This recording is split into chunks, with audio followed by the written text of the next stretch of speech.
यही तस्वीरें जो है वो ये बताने के लिए काफी हैं कि प्रधानमंत्री नरेंद्र मोदी का काफिला जहां जहां से गुजरा है, कुछ इसी तरीके की तस्वीरें देखिए हर जगह जो है वो आपको नजर आएंगी। भारतीय जनता पार्टी के तमाम बड़े बड़े बैनर्स, पोस्टर्स और इसी तरीके के झंडे जो आप ये देख पा रहे हैं, क्योंकि अब यहाँ से प्रधानमंत्री का काफिला जो है वो गुजर चुका है। अरुण जहाँ पर मौजूद है वहाँ पर ढोल नगाड़ों के साथ प्रधानमंत्री नरेंद्र मोदी का काफिला गुजरा। लेकिन आप समझिए ये बैंगलोर जो है वो बहुत महत्वपूर्ण हो जाता है, जिस तरीके के यतेंद्र भी बता रहे थे, क्योंकि यहीं से जो है सत्ता की सीट पर काबिज होना है तो बैंगलोर को जीतना होगा। एक ऐसी जगह है बैंगलोर जहां से अगर आप यहां पर जीत जाते हैं, जैसा कि यतेंद्र बता रहे थे, 22 से 24 सीटें जो है ये राज्य जो है ये शहर अकेला कवर कर लेता है, जहां पर अलग अलग समुदाय के लोग रहते हैं, अलग अलग जगहों से लोग आकर यहाँ पर बसते हैं। पढ़े लिखे लोग जो है वो यहाँ पर बहुत ज्यादा माने जाते हैं और इसीलिए कहा जाता है कि यहाँ को अगर आपने जीत लिया तो आपने कर्नाटक जीत लिया। अरुण मेरे साथ लगातार बने हुए। अरुण, अब क्या वहाँ से लोगों के जाने का सिलसिला शुरू हुआ या जब तक रोड शो खत्म नहीं होगा लोग वहीं पर मौजूद रहेंगे? देखिए बहुत सारे लोग गए, लेकिन बहुत सारे लोग अभी भी यहाँ पर हैं रोड पर। देखिए बच्चे भी खासी संख्या में अपने माँ बाप के साथ आए थे। ये देखिए आप क्या करने आई थी? Vote for Modi. Vote for Modi. कहाँ आई थी? मोदी। देखिए कितनी उम्र है इनकी? कितनी उम्र है? 4 साल उम्र है और वोट फॉर मोदी। आपने देखा प्रधानमंत्री को? देखा। आपने हाथ मिला के स्वागत किया आपने? बहुत अच्छा लगा, मोदी जी आए, बहुत अच्छा लगा। कितनी सीट आएगी 224 में? पूरी की पूरा बहुमत मोदी सरकार को ही बताएगा। कितनी सीट आएगी? पूरा बहुमत। कितनी सीट? 150 आएगी, 130 सीट्स आएगी। BJP 125 150 150 Jai Bajrangabali changes the entire scenario. Okay. Yeah, BJP 100%.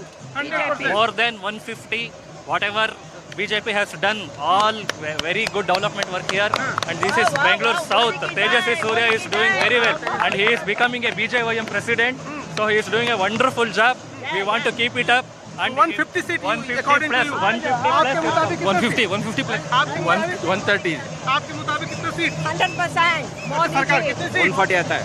कितनी सीट? 140 150. 100%। 100%. कोई और नहीं जीत पाएगा? शायद ही. 150. सबको विकास to protect the Karnataka, not to become like West Bengal, not to become like a Kashmir, not to become like a Kerala. If Karnataka to be protected, Modi like people who are leading the party of the BJP, they should.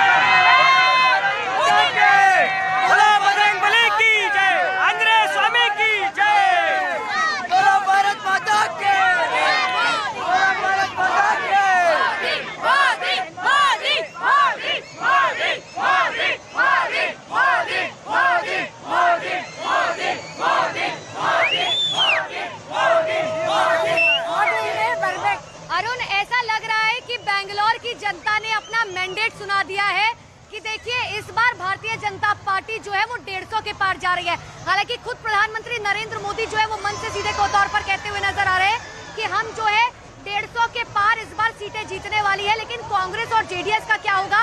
वो कांग्रेस जो लगातार कह रही है कि भारत जोड़ो यात्रा के जरिए हमने अपनी एक अलग पहचान जो है वो बनाई है, वो कांग्रेस जिसने मैनिफेस्टो जारी किया तो उसको लेकर इतना बवाल हुआ, जिसने कहा कि हम जो है सरकार में आए तो बजरंग दल को सबसे पहले बैन करेंगे, और उसी ने भारतीय जनता पार्टी को एक और मुद्दा दे दिया।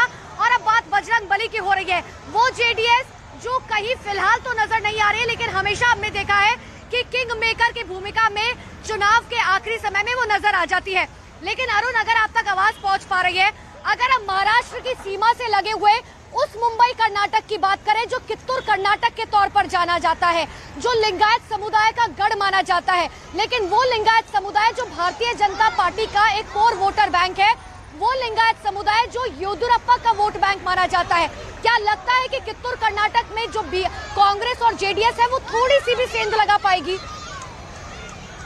स्थायी रहेंगे। यहाँ से बजरंगबली का पद हटाना चाहते हैं तो ये हटेगा नहीं। ये वो बजरंग दल की बात कर रहे हैं जी, बजरंग दल को हटाना चाहते हैं तो ये बजरंगबली के शब्द से ही हटाना चाहते हो। They will question the organization. They will come to the base of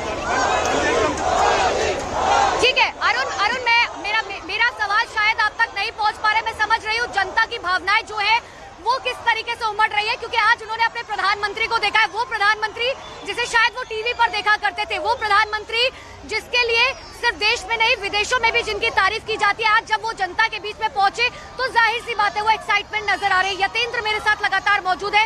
Yatendra, दो सवाल। जो सवाल पहला मैंने अरुण से पूछा कित्तूर कर्नाटक को लेकर, जो लिंगायत समुदाय का गढ़ माना जाता है, जो बीजेपी का कोर वोटर बैंक है, लेकिन क्या लगता है कांग्रेस और जेडीएस सेंध लगा पाएगी? और दूसरा सवाल ये कि पीएम का काफिला कहां तक पहुंचा? देखिए, यहाँ तक सेंध लगाने की बात है तो जो लिंगायत समुदाय है वो पूरी तरह से येदियुरप्पा के फेवर में माना जाता है, क्योंकि येदियुरप्पा एकमात्र बड़े नेता हैं लिंगायत समुदाय के। और शायद यही कारण था कि प्रधानमंत्री मोदी जब इस चुनाव का प्रचार, जब जो चुनाव प्रक्रिया शुरू हुई थी उस दौरे पर, पहले दौरे पर आए थे, तब उन्होंने येदियुरप्पा का हाथ पकड़कर एक बड़ा मैसेज उनके समर्थकों को, बीजेपी कैडर को एक बड़े स्तर पर दिया था। और वहीं जब अमित शाह आए तो उनके बेटे विजेंद्रन को जो सम्मान दिया वो साफ तौर पर दिखाता है कि पार्टी में आज भी येदियुरप्पा का कद वाकई में काफ़ी बड़ा है, वाकई में काफ़ी बड़ा सम्मान है।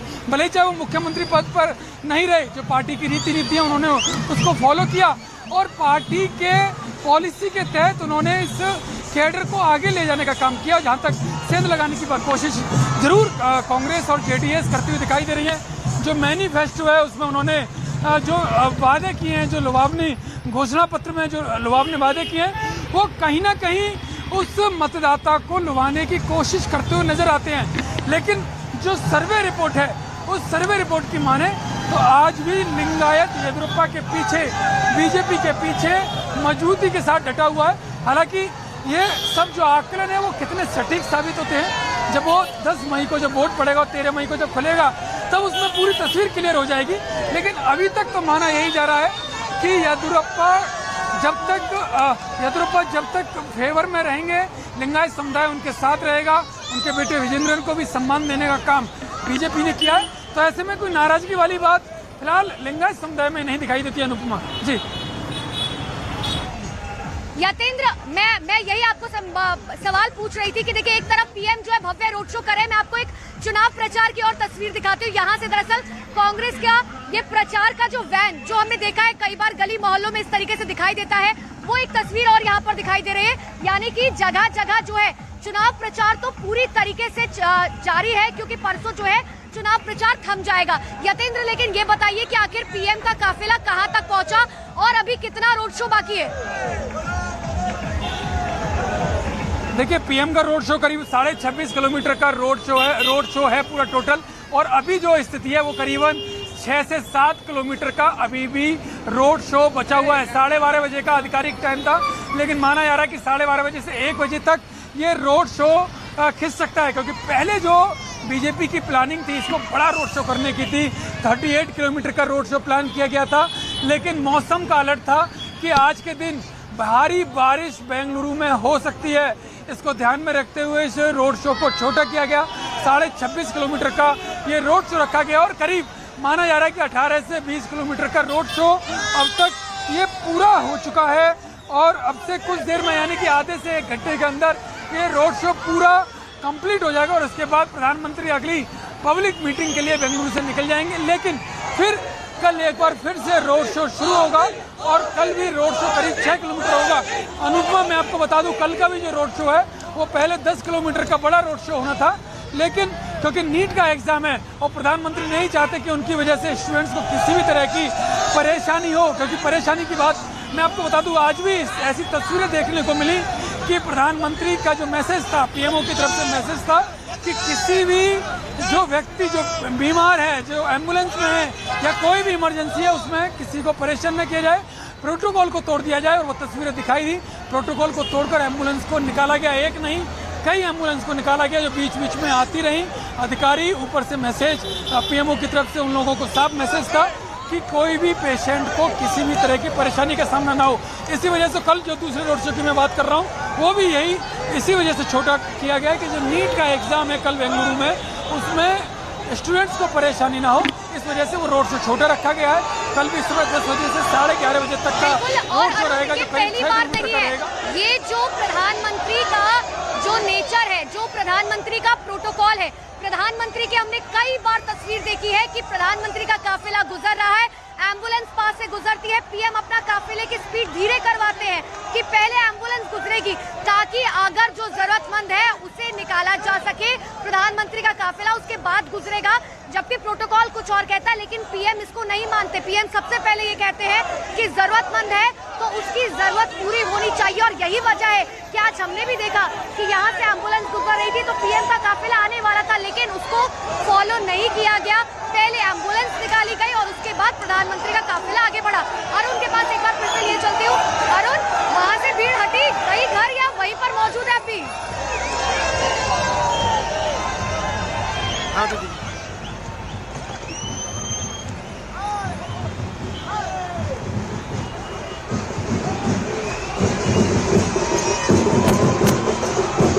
अरुण तक लगता है मेरी आवाज पहुंच नहीं पा रही है, लेकिन आप ये देखिए, ये जो ढोल नगाड़ों की आप आवाज सुन पा रहे हैं, ये जो शोरगुल है, ये जो फूलों की बरसात प्रधानमंत्री नरेंद्र मोदी पर हो रही है, वो ये बताने के लिए काफी है कि देखिए कर्नाटक के अंदर एक समय तक जब भारतीय जनता पार्टी अपनी पैठ नहीं बना पाई थी, लेकिन किस तरीके से प्रधानमंत्री नरेंद्र मोदी से लेकर गृह मंत्री अमित शाह से लेकर तमाम भारतीय जनता पार्टी के तमाम बड़े नेताओं ने जो है अपनी मजबूती बनाई, और यही वजह है कि आज एक बड़े नेता के तौर पर जो है खुद प्रधानमंत्री नरेंद्र मोदी जो है वो यहाँ पर एक बड़ा मेगा रोड शो करे। अरुण तस्वीरें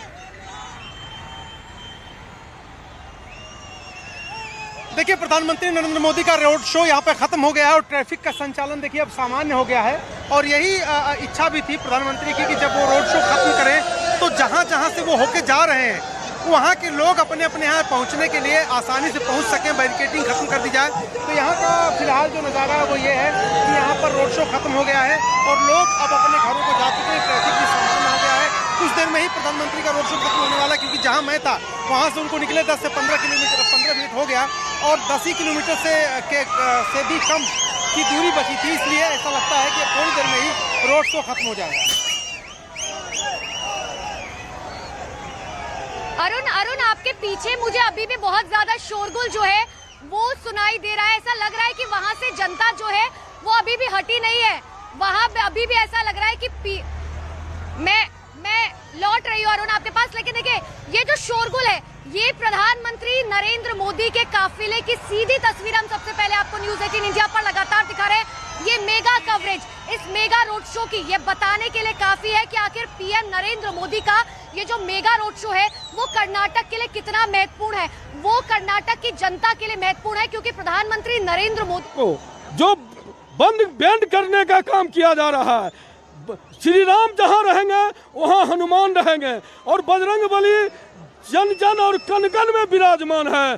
और यदि कोई बजरंगबली को यदि बैंड कर रहे हैं ये दुर्भाग्य है।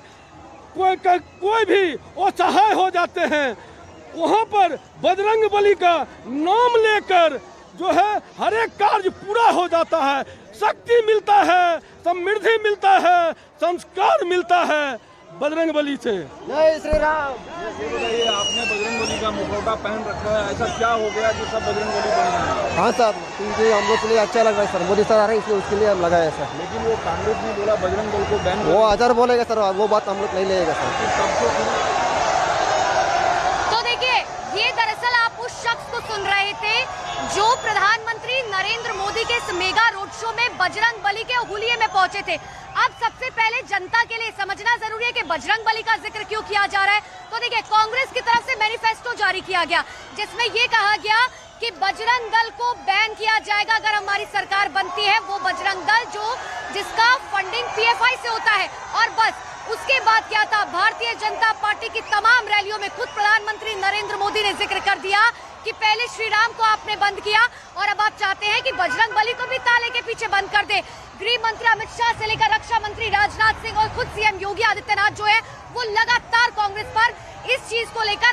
करते हुए नजर आ रहे हैं। और एक बार फिर से मैं यतेंद्र का रुख कर लेती हूँ। यतेंद्र, आज आपने भी देखा उन हनुमान जी को, उन बजरंग बली को, मैंने भी देखा और अरुण ने भी देखा। बजरंग बली का जिक्र तो किया जा रहा है, लेकिन कांग्रेस की तरफ से मल्लिकार्जुन खड़गे ने साफ कह दिया कि हमने तो बजरंग दल का जिक्र किया था। बीजेपी बजरंग बली को क्यों बीच में ला रही है? देखिए, बिल्कुल जब ये सवाल बीजेपी के नेताओं से पूछा जाता है, हमने गृह मंत्री अमित शाह जी से पूछा, बीजेपी अध्यक्ष जेपी नड्डा से पूछा, केंद्रीय मंत्री स्मृति ईरानी से पूछा, साफ तौर पर उनका कहना था कि बजरंग बली पर निशाना साधा है, क्योंकि ये लोग जो कांग्रेस की जो मानसिकता वो हिंदू विरोधी मानसिकता, और ये एक बार नहीं कई बार ऐसा हो चुका है। केंद्रीय मंत्री स्मृति ईरानी ने तो साफ तौर पर आरोप लगाया कि जो प्रियंका वाड्रा हैं, उन्होंने तो अमेठी की सड़कों पर नमाज अदा की, उसकी तस्वीरें, उसका वीडियो भी वायरल हुआ, वो भी कल न्यूज़ 18 इंडिया पर उन्होंने चलाया। और साफ तौर पर एक नहीं कई ऐसे मामले हैं जब कांग्रेस का हिंदू विरोधी चेहरा सामने आया, ये आरोप लगाया बीजेपी के नेताओं ने। और शायद यही कारण है कि जब बजरंग दल पर प्रतिबंध लगाने की बात मैनिफेस्टो में कांग्रेस ने की, तो इसको बीजेपी ने तुरंत इसको मुद्दा बनाया। प्रधानमंत्री मोदी ने कहा कि पहले भगवान श्री राम को ताले में बंद किया और अब बजरंग बली बोलने वालों पर भी, जय हनुमान बोलने वालों को भी ताले में बंद करने का फरमान कांग्रेस लेकर आई है। ये कहकर मुद्दा प्रधानमंत्री मोदी ने पूरे कर्नाटक चुनाव में फैला दिया। और साफ तौर पर अगली मीटिंग जब उन्होंने की, पब्लिक मीटिंग, तो जय बजरंग बली का नारा उन्होंने अपने भाषण की शुरुआत में लगाया और भाषण का जो अंत किया वो भी जय हनुमान के नारे के साथ किया। एक साथ ही मैसेज भी उन्होंने अपने कार्यकर्ताओं को दिया कि जब भी वो ईवीएम पर वोट डालने जाएंगे तो जय हनुमान का नारा वो लगाएंगे। इससे मैसेज साफ तौर पर जाएगा कि हनुमान भक्त, बजरंग भक्त, जो राम भक्त हैं, वो एकजुट हो गए हैं। और इसी सवाल के साथ यतेंद्र, क्योंकि बजरंग बली का जिक्र किया जा रहा है, मैं अरुण के पास भी जाती हूँ। अरुण, कांग्रेस के नेताओं का कहना है कि भूत पिशाच निकट नहीं आवे, महावीर जब नाम सुनावे। वो कह रहे हैं हम तो बजरंग बली के भक्त हैं, लेकिन बजरंग दल को हम बैन करेंगे अगर हमारी सरकार बन गई, जो पीएफआई से फंडिंग होती है। देखिए, बजरंग दल और बजरंग बली दोनों में अंतर करके कांग्रेस लगातार ये कोशिश कर रही है कि जो कुछ उसके मैनिफेस्टो में बजरंग दल के जिक्र के बाद बीजेपी जिस तरह से हमलावर हुई है उसको निगेट किया जा सके। कांग्रेस को ऐसा लगता है कि यही एक तरीका है, क्योंकि कांग्रेस लगातार ये कहती रही और कांग्रेस पर आरोप लगते रहे कि वो हिंदू विरोधी है। बीजेपी की तरफ से हिंदू विरोधी छवि को दूर करने के लिए कांग्रेस को लगातार ये कोशिश करनी पड़ रही है। अब जिस तरह से आक्रामक हुए हैं प्रधानमंत्री, गृह मंत्री और पूरी बीजेपी कि बजरंग दल पर प्रतिबंध का मतलब है बजरंग बली का अपमान, लेकिन कांग्रेस ये कह रही है कि बजरंग दल बजरंग बली नहीं है।